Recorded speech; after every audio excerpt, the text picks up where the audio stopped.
Good morning sir.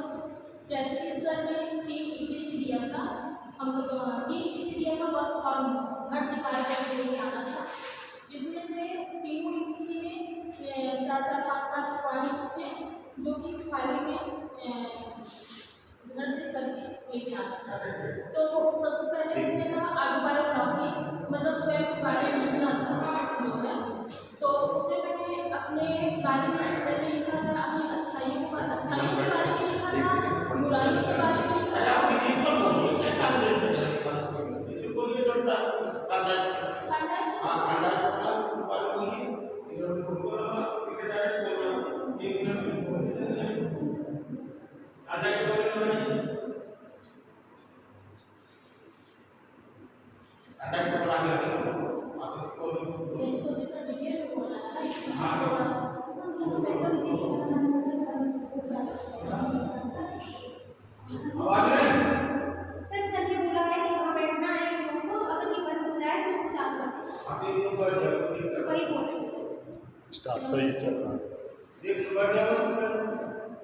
मैंने अधिगम मनोवैज्ञानिक हार्डाई के बारे में लिखा था और हार्डाई का पूरा नाम है एडवर्ड हार्डाई, जिन्होंने अपने सिद्धांत में प्रयास और उससे मुझे ये समझ में आया कि अगर हमें किसी वस्तु को पाना है तो अगर हम बार बार प्रयास करते हैं, त्रुटि भी होगी, बार बार त्रुटियाँ होगी, लेकिन एक समय ऐसा आएगा कि हम जो है उस वस्तु को हम प्राप्त कर पाएंगे।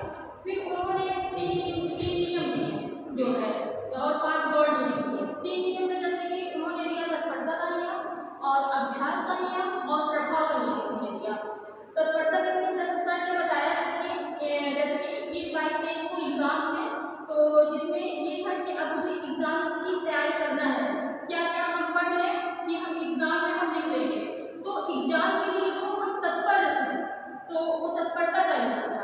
और हमें एग्जाम में क्या लिखना है, मतलब कि एग्जाम में जो सब प्रश्न देंगे उस उत्तर को हमें कैसे लिखना है, तो उसका जो है हम बार बार अभ्यास कर रहे थे, उस उत्तर को हम बार बार याद कर रहे थे और वो उत्तर मतलब गलत भी हो रहे थे।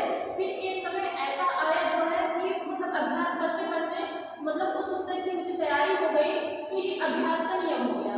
फिर इसके बाद जो है प्रभाव का नियम, जो मैंने प्रश्न के उत्तर तैयार किए थे और जब मैं उस एग्जाम में 21-22-23 को मैंने लिख दिया, मतलब एग्जाम में मेरा एक सब एग्जाम में जो मैंने तैयारी की थी सब मैंने कम्प्लीटली लिख दिया। तो एग्जाम खत्म होने के बाद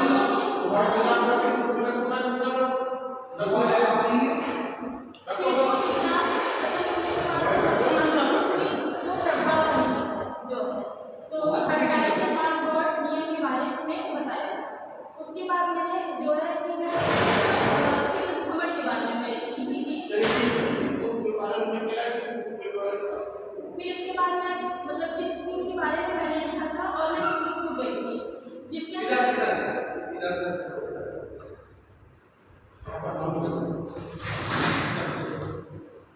इसके बाद मैंने चित्रकूट के बारे में लिखा था, तो मैं वहाँ चित्रकूट गई थी। सबसे पहले मैं रामगढ़ भी गई थी, वहाँ मैंने नाव के द्वारा जो है आरती देखा और वहाँ की मतलब प्राकृतिक एवं आकर्षित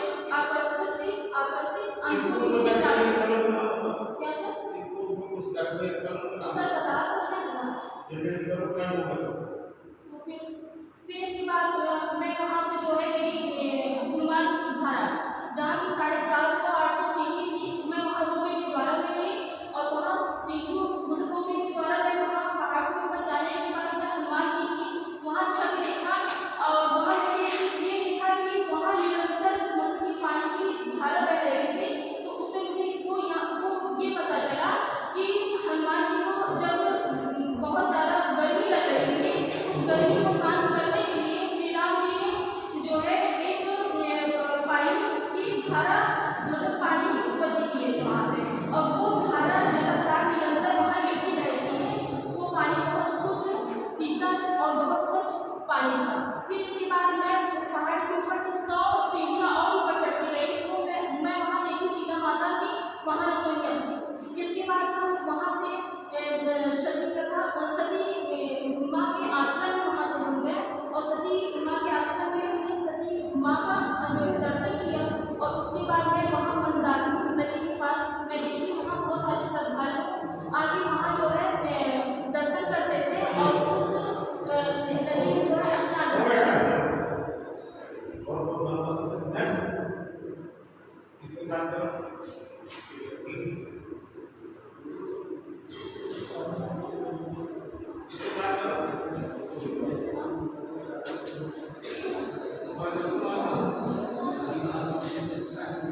जैसे प्रिपरेशन होनी चाहिए वैसे प्रिपरेशन ये होती है नाम बोल दिया था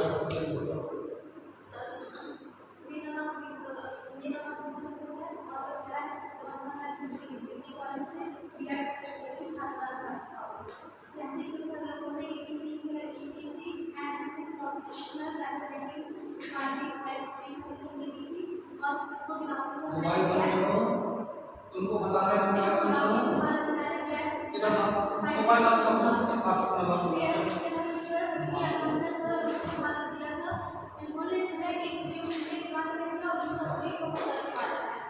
इन्होंने छुट्टी बंद करने के लिए एक पिंजरा बनवाया था और इस पिंजरे में एक लीवर लगा हुआ था। लीवर के बदले से जो है पिंजरे का जो भोजन की नली लगी थी वो नली खुला थी उस नली के द्वारा खट्टी और चुनरे करती थी उसमें छुट्टी के लिए भोजन आता था। एक दिन दिया के समय में भूखी छुट्टी को जो है पिंजरे के अंदर बंद कर दिया। जब उसे भूख लगी तो उसने उछल कूद करना शुरू कर दिया। उछल कूद करते समय कभी उसका पंजा जो है एक बार उस पिंजरे में जो लीवर लगा हुआ था उस लीवर पर उसका पंजा पड़ जाता है, जिसके कारण वो भोजन की नली थी वो खुल जाती है और भोजन उसकी प्लेट में आ जाता है। भोजन खाकर उसको संतुष्टि मिलती है, खाना मिलता है। कुछ समय पश्चात जब भूख लगती है वो फिर से करना शुरू कर देता है। ये बार बार बताने कि एक समय ऐसा आया कि चूहा के लीवर के आसपास घूमने लगा और जैसे ही उसको भूख लगती थी तो लीवर का पंजा लग देता था और भोजन उसके पास आ रहा इस सिद्धांत का निष्कर्ष ये निकला कि ये चूहे ने जो है लीवर दबाकर भोजन को प्राप्त करना सीख लिया था। बार-बार त्रुटि करने में सुधारते हुए बात करते हैं बिना त्रुटि के से कौन सा सिद्धांत है सक्रिय इसके नाम को बताया और क्या नाम है पुनर्वलन का भी सिद्धांत नाम करते हैं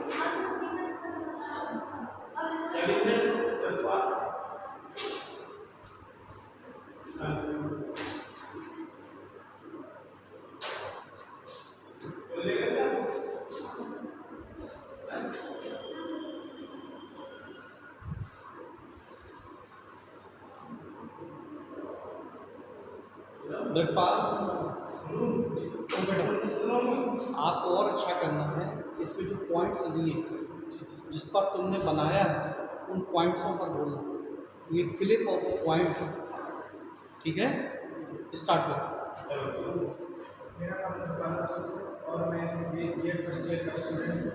मैं इंडियन प्रोफेशनल कैपेबिलिटी के अंतर्गत विद्यालय में कुछ कार्य किए, जिनके अंतर्गत मैंने बुक के रूप में अमरनाथ हाउस की साइकोलॉजी ऑफ मनी बुक के बारे में लिखा हुआ है, जिसमें बहुत सारे सिद्धांत दिए गए हैं।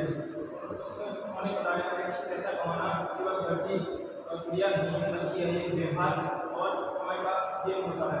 इसमें धैर्य की बहुत आवश्यकता होती है। इसके अनुसार इसके अंतर्गत उन्होंने बताया है कि हमें बहुत सारे सिद्धांतों पर कार्य करना पड़ता है। इसमें कुछ नियम दिए गए हैं, जैसे व्यवहार में ज्ञान।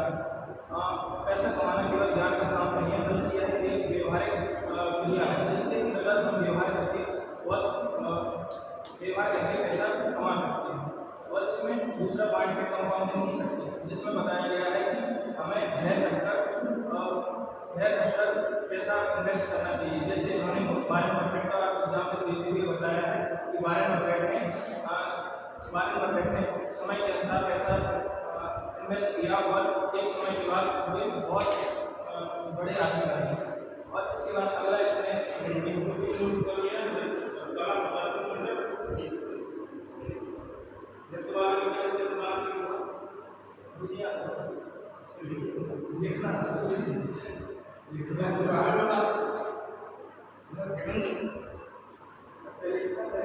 वो मना कर रहा है, कह रहा है झांसी में हूँ, आ नहीं पाऊँगा। कौन ऋषभ आपको अखिलेश ने फ़ोन नहीं उठाया। एक शारीरिक क्रिया है जिसको लयबद्ध तरीके से और संगीतमय होकर कोई भी बालक या व्यक्ति सीख सकता है। और नृत्य कई प्रकार के होते हैं, जैसे शास्त्रीय नृत्य और लोक नृत्य। शास्त्रीय नृत्य वो नृत्य होते हैं जिनमें लय, कदम, ताल सब एक संगीत लयबद्ध होते हैं, तीनों चीजें। और लोक नृत्य होते हैं जो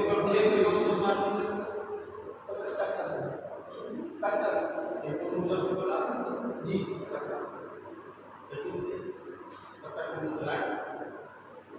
इसमें मतलब पैरों को जमीन में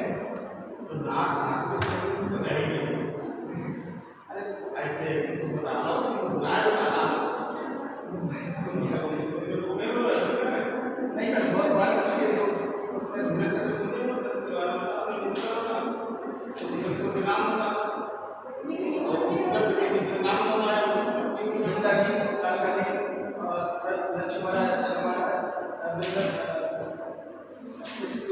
लखनऊ रानी से संबंधित जो गायक हैं वो इस कथक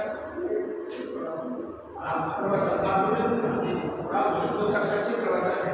यहाँ पे कथक का जो संरक्षण है वो लखनऊ की नवाबाई साहित्य और जिसमें उन्होंने विभिन्न शैलियों को जोड़ा।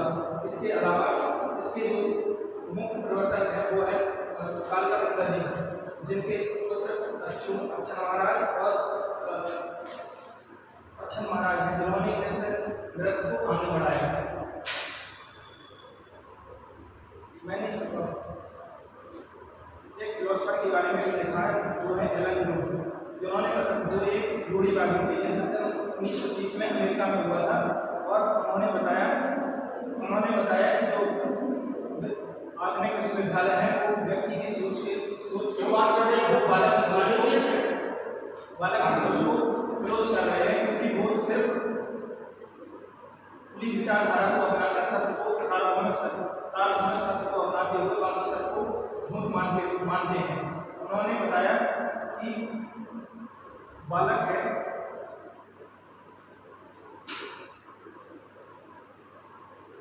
उन्होंने विश्वविद्यालय शिक्षा प्राप्त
राजाओं की नीतियों के बारे में, मतलब ये राज्य को किस प्रकार से चलाया जा सकता है और राज्य की नीतियाँ कैसे होती हैं। कौटिल्य के अर्थशास्त्र को 15 अधिकरणों, 100 अध्यायों और 180 प्रकरणों में विभाजित किया गया है। सत्ता के बारे में बताया गया है। सत्ता सिद्धांत में पढ़ने में राजा के लिए उपयोगी चीजें हैं वो बताई गई हैं। इसमें सेकंड पार्ट में और बायोलॉजी मैंने अपने जन्म स्थान अपने जीवन में क्या करना चाहती हूँ, कहाँ तक आने का मेरा सफर है, उसके बारे में। इसके बाद मैंने एक क्षेत्र के बारे में लिखा है जिसमें मैंने बुंदेलखंड का कश्मीर कहे जाने वाली चरखाई के बारे में लिखा। चरखाई को बुंदेलखंड का मिनी वृंदावन भी कहा जाता है, जिसमें भगवान के 108 मंदिर, राजाओं की वंशावली, राजाओं के किले और राजाओं की जो नियमावली थी वो है। चरखाई को तालाबों की नगरी कहा जाता है। वहाँ पर 7 प्रकार के तालाब पाए जाते हैं, जिन तालाबों के नाम राजाओं के नाम पर रखे गए हैं, कोठी ताल, तीरथ सागर, मदन सागर इत्यादि नामों पर रखे गए हैं। चरखाई का जो किला है उस किले के बारे में भी मैंने विवरण दिया कि किले को किस तरीके से बनवाया गया था और क्यों बनवाया गया था।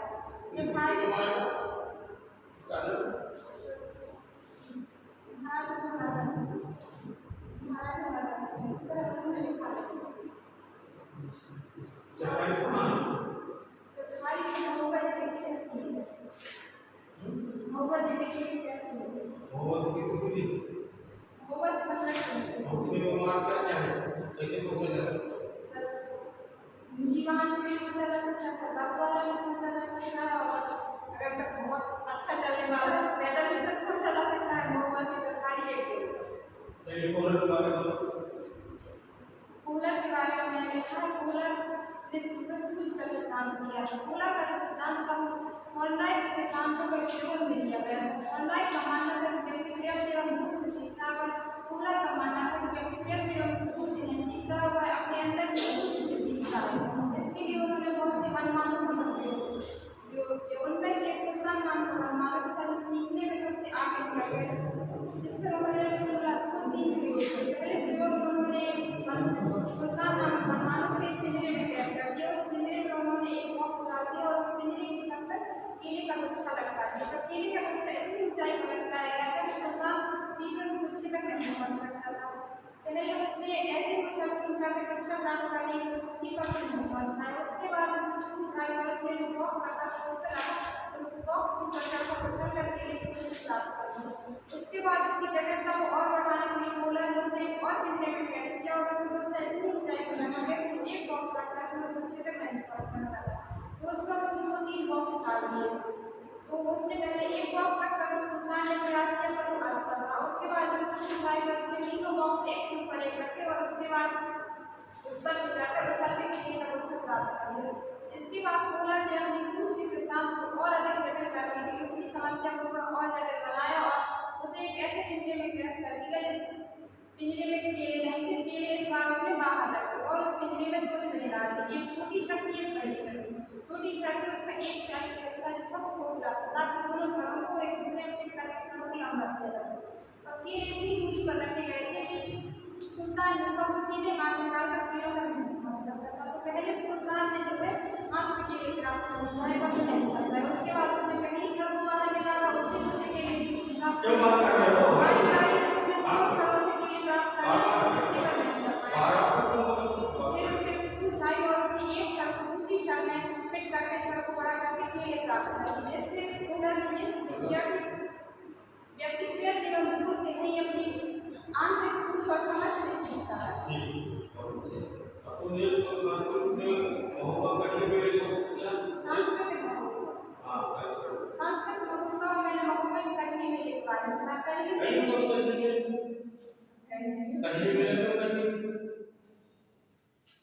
कश्मीर में रहते हैं कचरिया उसने उनका ऐतिहासिक विवरण है वो तो बहुत पुराना है, लेकिन कजरी मेले की जो मेले का प्रारंभ है उसका प्रारंभ महोबा के एक राजा थे परमर्दी देवचंद। उनके ऊपर महाराज पृथ्वीराज चौहान ने आक्रमण किया था रक्षाबंधन के टाइम। उस समय परमर्दी देवचंद की जो सामंत थे आला और मुगल महोबा में थे। उस समय जब आक्रमण हुआ रक्षाबंधन का त्यौहार कचरिया की तीरथ सागर में विसर्जित करने आभा और मुगल ने वेश बदलकर पृथ्वीराज चौहान के सैनिकों ने युद्ध किया और अपनी विभिन्न जगहों में विसर्जित करवाया, जिससे जो मेले लगने की और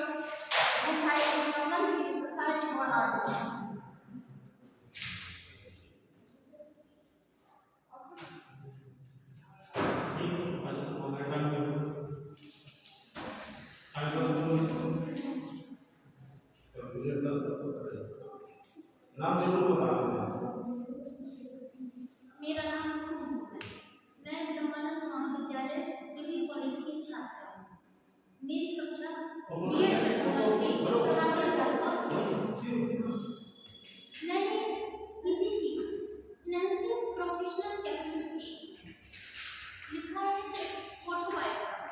ऑटोबायोग्राफी में एपीजे सर अब्दुल कलाम जी के बारे में लिखा है। उनकी परिस्थितियाँ वो कैसी परिस्थितियों से एक मिसाल में रही भारत देश के राष्ट्रपति बने उनकी कहानी है।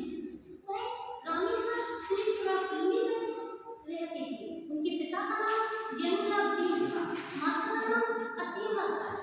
वह पिता उनके बिना नाम चला वह एक गरीब व्यक्ति थे। उनकी बहुत घर की जो सिचुएशन होती है क्या है बहुत कमजोर। एक वर्ष की बात है कि वह 8 वर्ष के थे। उनके घर की आर्थिक स्थिति में उनके खाने के लिए भी कुछ नहीं था। उस समय उसने अपनी माता के खाना खा लिया। राष्ट्रपति कब रहे? 2015 के पहले 2015 12 भी आता है, 14 भी आता है, 10 भी आता है। एग्जैक्टली कभी क्या कहेंगे इसके बारे में?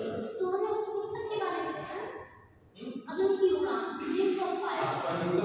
व्यक्तित्व प्रोजेक्ट 2 प्रकार का व्यक्तित्व में माता पिता बता देना चाहते हैं।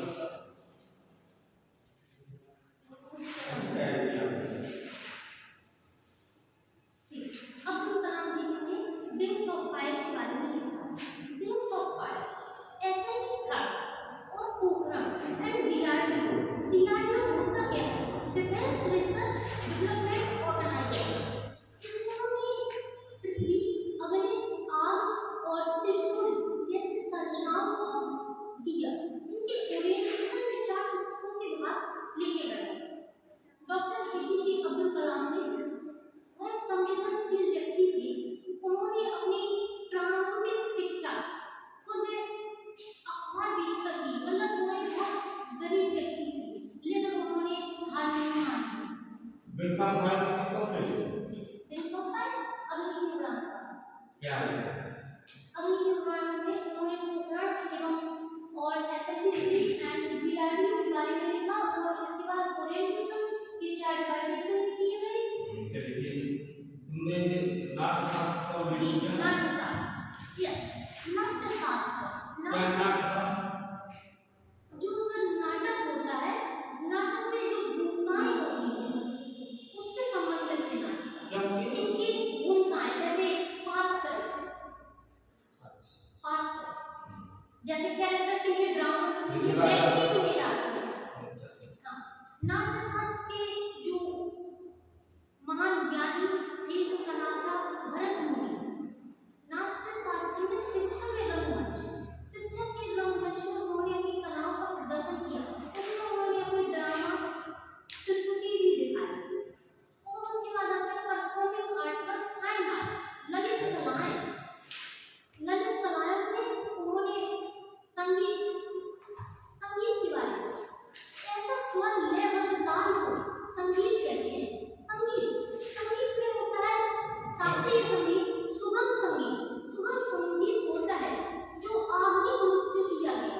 ऐसा सरल जैसे कोई एक लाइन सुना उसी संगीत की कोई एक लाइन भला किसी का कर न सकूं तो बुरा किसी का मत करना। उससे नहीं बन सकते तो काहे बनी गरीबत रहना। और हाँ, और के और कौन सा चित्र और के साथ में और भी कहानी भी हो सकती है। ये जन्म की बात जन्म की इनके साथ में 2 और पुस्तक को इन्होंने भगवान उसके ऊपर प्रयोग किया। उनकी 2 और साथी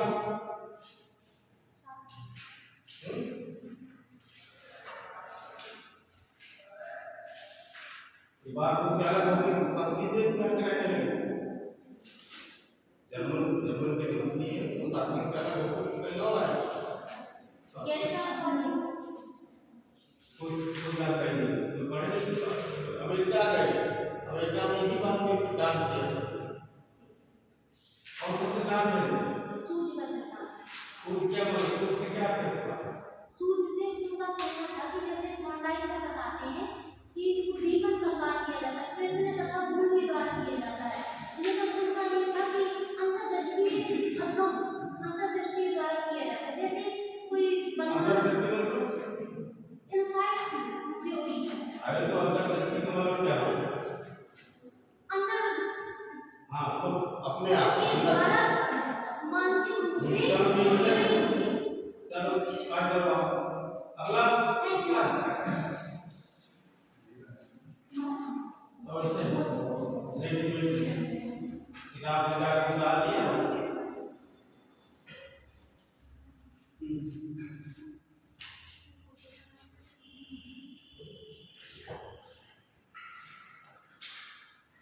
दो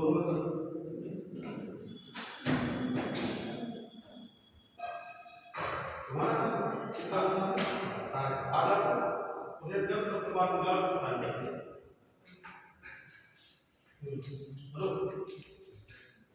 इसको सब कराते जाएंगे ना कराते जाओ।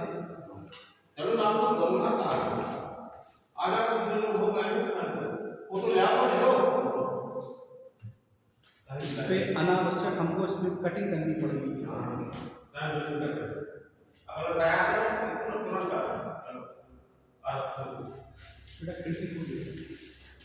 Good morning, my teachers and my friends. जो नाम बताना है Today I present my enhancing professional capability, and my name is Mohammad Tariq. I am from Raj, Uttar Pradesh. I am pursuing my BTech from Brahmani Mahavidyalaya, Raj, Uttar Pradesh. Today I introduce some topic regarding enhancing professional capability. It will be divided into 3 parts: enhancing professional capability first, second, and third. In enhancing professional capability, the first topic is reading and reflective narrative. Reading and reflective narrative will be discussed about how to read and reflect the consequences of narrative. So we discuss about autobiography narrative. I will write about autobiography of APJ Abdul Kalam Sahab. He is the APJ Abdul. Autobiography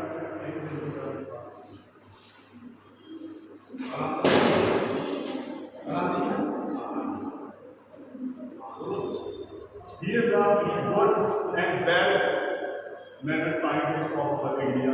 He gives the many research and theories about atomic bomb, nuclear bomb, and work on the field of different field in ISRO. He is the head of the ISRO, and he works on a missile like Agni. He gives the way to strong our Indian culture and Indian economy and India.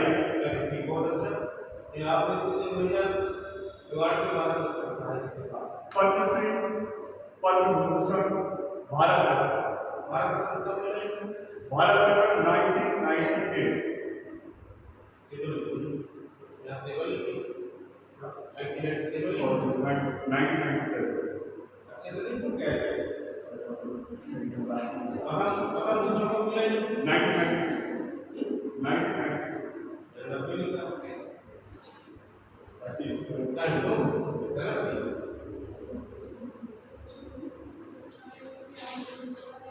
चलिए आज कोई बात कोई जानकारी नहीं है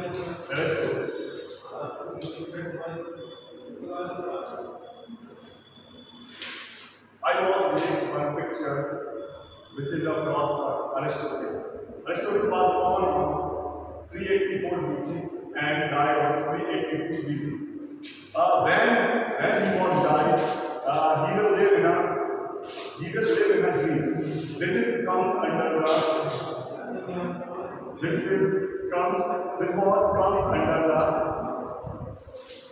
Roman Empire. He worked on a different field like philosophy, science, economics. He gave a different view about the philosophy in a field of learning, education, and give the different types of experimental value. And when we talk about the mathematician, then we also tell about the Aristotle.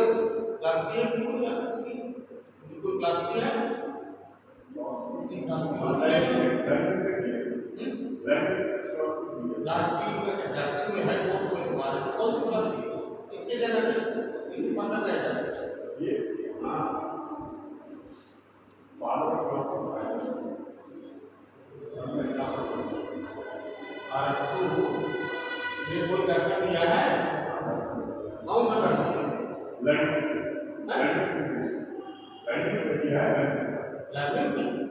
Learning है सीखना है psychology है हम बाकी की बात कर रहे हैं हाँ जैसे प्लेटो है सोक्रात है और आपकी रूसो है क्या जो राय करोड़ तो जाने कहीं से लिखे होगा छाटा होगा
बहुत टाइम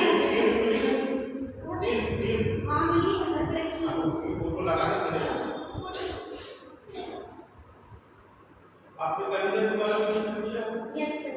और कालीगंज क्या?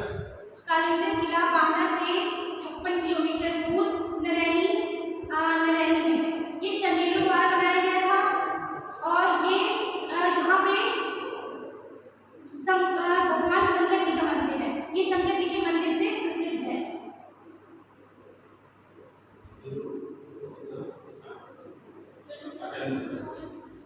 गुरु हो घटना का ये भगवान शंकर जी के नाम से प्रसिद्ध है। मैंने प्लेटो के बारे में कहा। प्लेटो एथेंस यूनान के प्रसिद्ध दार्शनिक थे। उन्हें पश्चिम जगत का प्रसिद्ध दार्शनिक माना जाता है।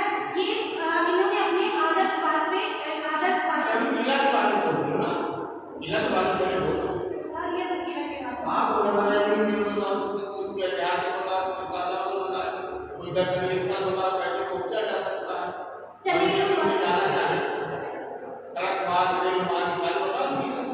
सर ये चंदेलों द्वारा बनाया गया है। यहाँ पे बाला से बस या टैक्सी के द्वारा जाया जा सकता है एक दिन के अंदर, और कोई चाहे तो पैदल भी जा सकता है। अब से हो गया। अब दूसरी वाले बोलो। अब दूसरी वाले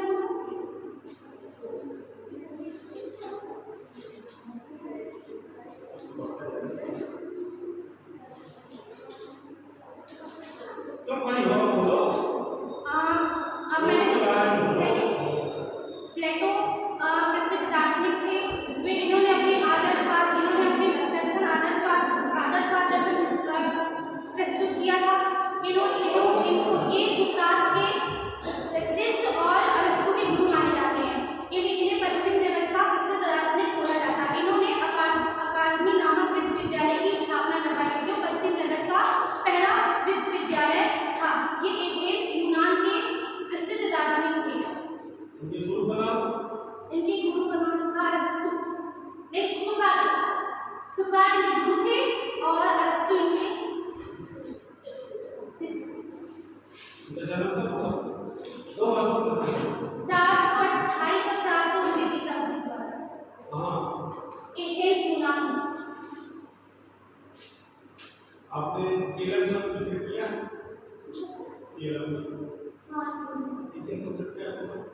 मेरी टीचिंग से इंग्लिश और इंग्लिश और सोशल। इंग्लिश का कोई पार्ट बताओ। A letter to God 10th का फर्स्ट चैप्टर है। लेक्चर हाँ इसका पीरियड कैसे क्या बना? लेक्चर वाले पार्ट को अगर पढ़ाओगी इसका पीरियड क्या बना के लिखो?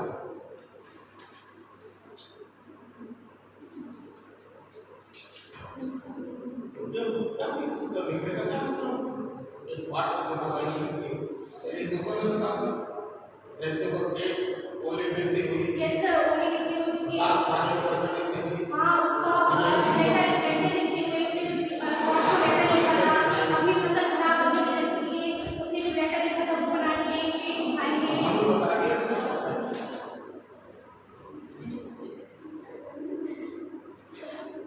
हाँ, हो गया चलिए हो गए।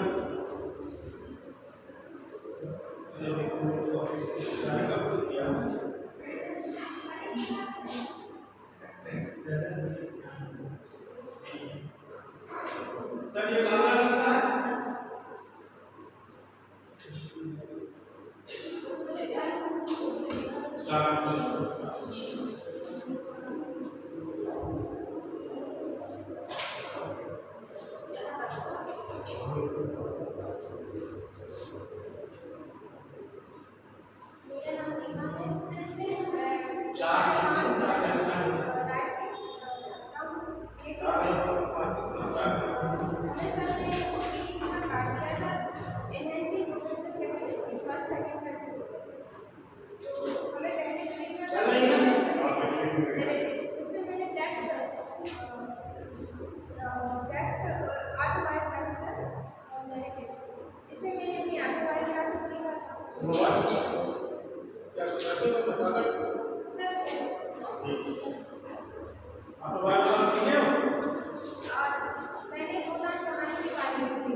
मैंने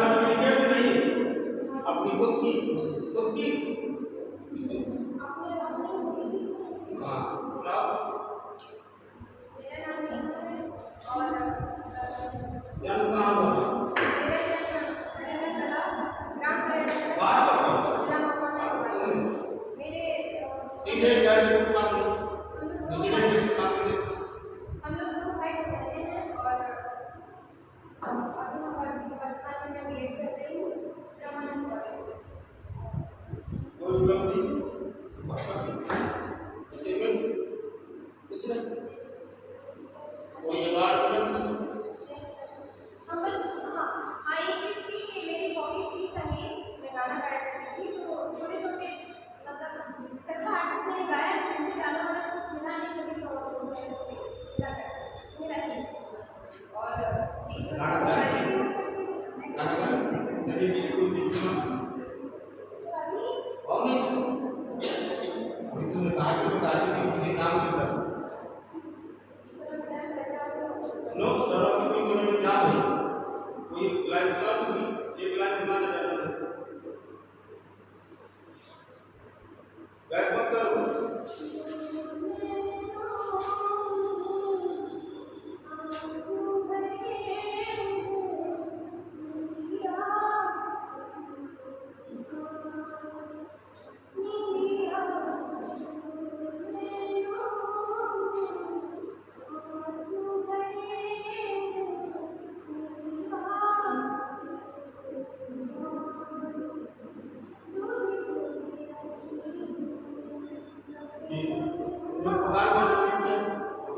उसका कुछ ना कुछ भगवान इसकी रचना है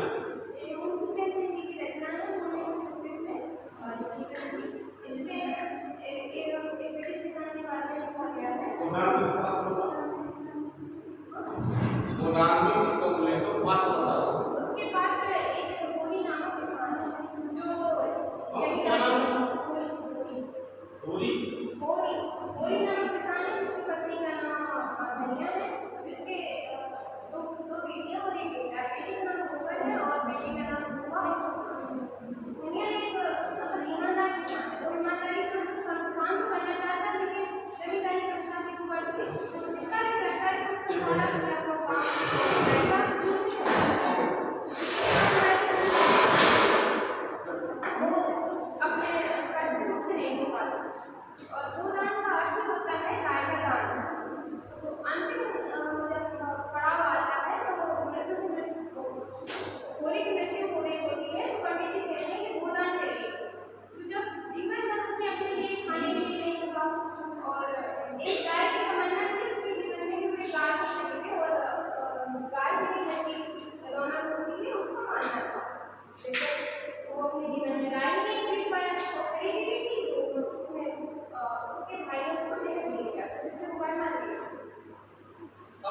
सामने देखिए हाँ वहाँ तक है और लेकिन अंतिम क्षण में जब कहा जाता है जब होली खत्म होता है तो बोला जाता है कि गौ का दान करिए तो धनिया कहती है कि ये है 50 पैसे इससे आप गौ का दान समझ लीजिए ये जो समझना हो समझ क्योंकि जीवन में जिस व्यक्ति ने खाने के लिए ना हो और जो इतनी विपदाओं में दिया हो उसके लिए ये जो नहीं होता कि गौ का दान हो इस कहानी में बहुत अच्छी चीज़ें सिखाई गई इसमें सिखाया गया है कि आपको ये कितना कठिन हो सकता है आपको कितना संघर्ष हो सकता है और आपको उस समाज का विवरण हो जाता है जब जमींदारी खत्म होती है और समाज कितनी विपत्तियों से लोगों को झेलना पड़ता है।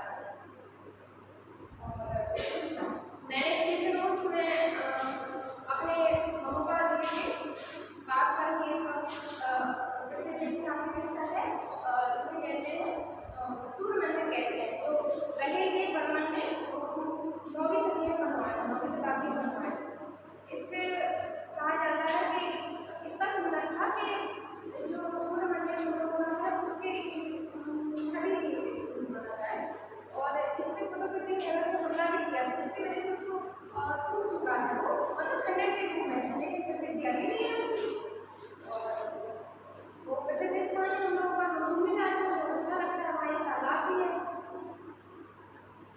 ऐसे पूछा जा